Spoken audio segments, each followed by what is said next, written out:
healthy ones. How are you? I'm trying to fix my hair and look semi-presentable for once in the videos.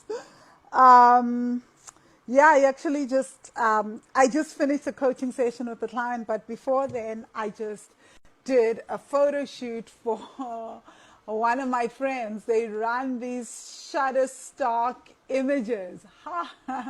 So I'm about to be that girl on Shutterstock that you guys pay, whose pictures you pay for. So I've just spent most of my afternoon modeling for my Thai friends for the Shutterstock images. They asked months ago and I kept coming in and out and so eventually they messaged me this weekend. They were like, okay, you need to come in on Saturday. We need to book a time, set a strategy, and make this happen. And indeed, it has happened. We did it, and they are happy. I'm glad I did it. My social media assistant has a bunch of new photos to choose from. So I feel like I am a happy chappy right now. But I still have another photo shoot for Sophia, who is in charge of Wealthy Money social media pages. So she lives in Chiang Mai as well. Anyway, enough about all this work and everything. So again, this is totally untimed, all that, right? So if you guys are watching the replay, don't worry, I didn't announce a live class. I just decided to hop on a live class again, as usual, spontaneously. No announcements. So, okay, what I wanted to talk about today was about self-sabotage and the link, basically the mother wound, the crux of my entire existence, but the link between self-sabotage. So the link between self-sabotage and mothering our mothers, and why we mother our mothers, and why our mothers get us into this thing of mothering them, right? So this actually came up in the coaching session that I had with the client, but it's something that I have noticed and that I've been paying attention to for a very long time now, right? So I was mentioning in the coaching session that one of the things that, so when you coach with me, I tell you some of my life stories. I'm like this, but I actually coach as well. I promise you. So, lungile ngobane woza la hlalisana silalele. Okay, who are you talking to? Oh, Lungile. Oh, Ulungile. Where's Lungi? Oh, okay. Hi, Tandiwe. Okay, so you're asking her to come and sit and hear what's being discussed. Okay, sure. Okay, so in the coaching session, I was mentioning that my mom does this one thing, right? And I'll explain why this is important. It seems like she doesn't just do one thing, she does several things, right? So when she arrived in Sri Lanka, she was like, oh, you have to choose my clothes for me to wear. And I was like, no, I don't, and I won't, right? And the reason for that is quite simple, right? My mom always does this when I arrive in South Africa. She wants me to choose her clothes. She wants me to cook for her. She wants me, and I don't mind the cooking, right? So the cooking is never an issue because I do it with a very open and happy heart. But it will be a lot of little things. Oh, and then I'll cook for her. Then she wants me to dish out for her, right? But in the scheme of things, this is not a big deal, right? But actually, a lot of the behaviors that my mother does, and I didn't even realize this until I was triggered and then ended up talking about this with my coach. And then it hit me as my coach was asking questions that a lot of the behaviors that my mom engages in when I'm around are behaviors that a kid would engage in with their parents, right? So there's this interesting thing that happens in that she takes on the child role and then I have to take on the mother role. And it used to drive me crazy. before I noticed it, right? So now I just notice it and I'm like, no, I'm not doing that. I don't have to choose your own clothes, dish out your own food, do your own thing, right? And it's never, I no longer scream it out or lose my shit. Before I used to be like, I'm so triggered and I didn't know why, right? Until I had a session with my coach and then I was like, oh, okay, infantile behavior. And most people will argue that our parents regress and go back into childlike stages as they grow older. I don't disagree with that, right? That's part of human nature. But what I'm about to talk about is how also this client of mine also had a similar situation where she's like, oh my God, my mom does something similar, right? And that's not the problem at all. The problem is how often in relationships, especially between with Black mothers and Black women, is that often what happens is the relationship starts to shift as we expand, right? In our expansion, we find ourselves mothering our mothers, right? And it's in very subtle ways. We start basically in the same way that as we're growing up, we take, and if your mom is a single mother, you take on the role of the father. You start parenting with your mother for your other siblings, especially the older siblings. Hi, Matlakala. So especially with the older siblings, you start to parent with your mom, right? You become a deputy parent.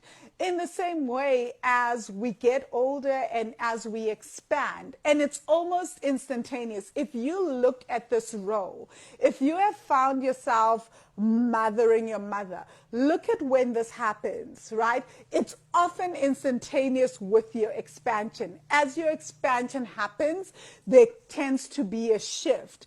And now I can't speak about other women. Right now I can only speak about what I have seen with Black women, right? And Black mothers, and because I coach Black women as well, right? So we tend to go into this very in depth, right? So it's like as your expansion happens, it's almost like there's a switch that happens, right? It's like you find yourself taking on more responsibility and beyond just the financial responsibility, because obviously you want to help your mother financially, right? And that's not a problem unless you're overgiving, etc. And I'm not going to even delve into that right now because this is not about that. This is about mothering our mothers, right? So as we expand, we tend to take the roles start to shift, and we find ourselves starting to take on the role of mother to our mothers. And sometimes it's not that you want it to happen, it's just that you automatically find yourself doing that, and then your mother allows that to happen, right? And it can happen in very subtle ways. It's that suddenly you're the one taking over your mother's retirement annuity, you're the one taking care of all your mother's finances. So even though she's earning money, you're the one that is taking over all the finances, you're taking over you're taking over looking at her budget, her salary. You start to manage that. And sometimes our mothers will foster that onto us, right? They'll be like, here, do it, just do it, right? So you won't even be aware of that until you realize that actually I'm managing both my finances and my mother's finances, right? So why does that happen? Why does our expansion literally trigger us starting to mother our mothers, right? So there's really one major reason for this, right? And I'm going to talk about how that happens in terms of generationally, what I have seen, and how that also ties into Black tax, right? So first things first is that often our mothers have never learned how to mother themselves. Or even though it's not even about they've never learned how to mother themselves, they just never had the time, or nobody ever had, or nobody ever taught them, right? So our mothers never learned how to mother themselves, right? Because they were mothering their mothers, mothering their siblings, and mothering us, right? So they had no opportunity to learn how to mother themselves. So in terms of mothering their inner child, most of our mothers are walking around with unmothered inner children, right? So their inner children are not being mothered and not being nurtured because they are giving to everybody else except themselves, right? So when we come along and we just replay what we have seen our mothers do with their mothers, right? So with me, I can talk from my experience, right? I saw my mother mother her mother, right? So I just simply found myself often stepping into that. But what I also saw was my mother resenting my grandmother for making her mother her, right? So she would, and eventually that relationship was non-existent. They absolutely had a complete fallout because there was so much resentment and so much anger. And most of us may actually find that we have bottomless wells of anger and resentment, but we don't know how to express that. And it's often comes out as snappiness, anger, wanting to ignore our mothers, not wanting to talk with them, not wanting to go home, right? Not wanting to engage in a relationship, feeling very exhausted over our own relationships with our mothers. And the reason for that is because our inner child is rebelling and super exhausted by the fact that we have been mothering everyone else around us except ourselves, except our own inner child, right?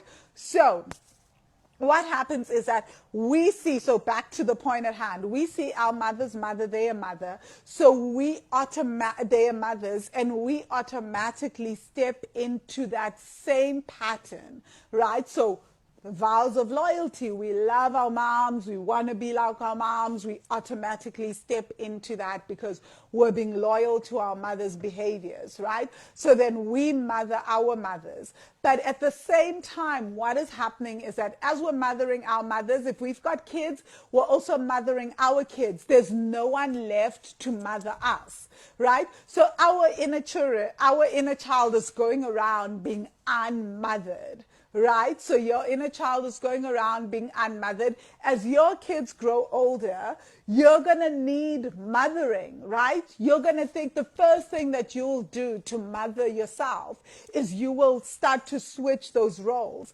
and demand your kids to mother you because you haven't mothered yourself, right? And because you haven't mothered yourself, you'll start to replay the pattern, and your kids, with their vows of loyalty towards you, will automatically step into that role of, oh, I'm going to mother my mother, right? And so they will mother you, and they will be mothering you and mothering their kids, but nobody's mothering their inner child. And as their inner child goes for long periods of time not being mothered, they'll also feel the anger, the resentment of not having themselves mothering themselves, right? So what often happens is that the resentment that we're feeling and the anger that we're feeling isn't exactly at our mothers, right? And this is really important, right? It's projected at them because we're blaming them for making us mother them, for subjecting us to these responsibilities of mothering. But really what is happening is that your inner child is angry and resentful towards you because you're not paying attention to your inner child, right? So to get your attention, what is your inner child going to do?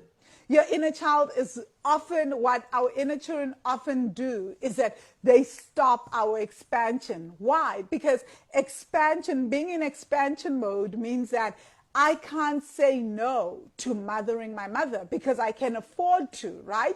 Because I've got the money, I've got the means, I've got the finances. So why can't I mother both my mother and mother my own kids? So what will happen is you will self-sabotage and stop yourself from growing, because if you're not expanding, you can truly say, sorry, Mom, I can't take care of you. I can't mother you, right? And because you can't mother, and that will be the truth, right? And so in that case, that means that you have more time for yourself and more time to mother yourself. So your inner child literally self-sabotages in order to get your attention. So if you think of your inner child as a child as well, which it is, right? And see your inner child as someone that's also trying to get your attention and also trying to get you to mother them, then you can see how like children rebel and react in order to get attention, right? So your inner child rebels and reacts and stops and stops the flow of money or stops expansion because they want you to pay attention to them. Because what happens when things are going icky outside, then you can't mother your mother. Then you need to focus on you and your little family unit. You can't do as much for your mom or your siblings or anyone else, right? So yeah, that's just about it. I hope it makes sense, right? About this idea of why we often self-sabotage as we expand and when we find ourselves in the company of our mothers. And then where does the guilt come from? And you guys know my entire thing with the guilt. So the beautiful thing of having explored guilt, especially around my mother wound, is that I now understand it very intimately, right? So the guilt comes from when we're expanding and then we're feeling resentful and we're feeling like, oh, I don't want to mother my mother. I don't want to take care of my mother. I just want to take care of me or just want to take care of the little humans that I've brought into this world. It comes from the fact that you're breaking the vow of loyalty that you made towards your mother, right? The vow of loyalty to be like your mom. Okay, so when we have that vow of loyalty that I'm going to be like my mother, and then we find ourselves, and you've seen your mother mother her mother, look after her mother in every way, and then you're feeling like, I don't want to do this, and then you're breaking that vow. Remember, anything where you're breaking a vow, your spirit registers it as, I'm doing something wrong. So you're going to feel immense guilt around that, right? So you're going to feel guilty. And every time you find yourself around your mom and not wanting to do for her and not wanting to mother her or look after her in any way, you're going to want to avoid her, right? Because you're going to want to avoid that guilt. Or you're going to feel some type of anger or resentment from your inner child when you do decide to continue with mothering your mother, right? So so I hope that makes sense, right? If you've just joined, you may have to start this video from scratch, guys. Okay, so that's all that I wanted to say. The next point is, so how do you deal with this insane desire to mother your mother, right? And then how do you deal with the expansion, with the self-sabotage around expansion? So first things first is start with the vows of loyalty that you've made towards your mother, right? So those vows of loyalty need to be broken. So if you have vows of loyalty that you've made towards your mother and you have seen your mother mother her mother or mother a bunch of other people, and then you've decided to be loyal to your mom, you need to break your vow of loyalty to your mother so that you can stop mothering her, right? So that you can stop emulating her behavior. So that's the first thing. And then the next one is to do the mother wound meditations, is to just heal the mother wound meditation and start working on that. The other thing is, incidentally, you may actually also have a vow of rebellion towards your mom. So if in your books, your mom wasn't nurturing and wasn't mothering, then you may want to basically also, you may have made a vow of rebellion to be nothing like her, in which case then you're operating from the state of not being like your mother and acting out a scenario where you become the nurturing, loving daughter to show that you are nothing like her, right? So actually these two vows, the vows of loyalty and the vow of rebellion, play out very, very well in my life, right? And especially in my relationship with my mother. But then you guys also get to see me self-sabotage often, especially when I'm in South Africa, right? My car breaks down. Everything just goes all loopy. Why? Because I'm reacting from the space of going against the vow of rebellion and at the say of the vow, my vows of rebellion and vows of loyalty, right? So that's when all my crazy guilt comes up.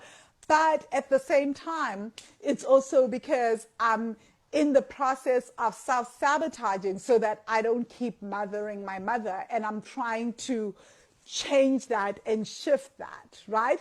But I'm working on it, even though it doesn't seem like it right now. I am constantly working on this entire mother wound, because this all makes up the mother wound, right?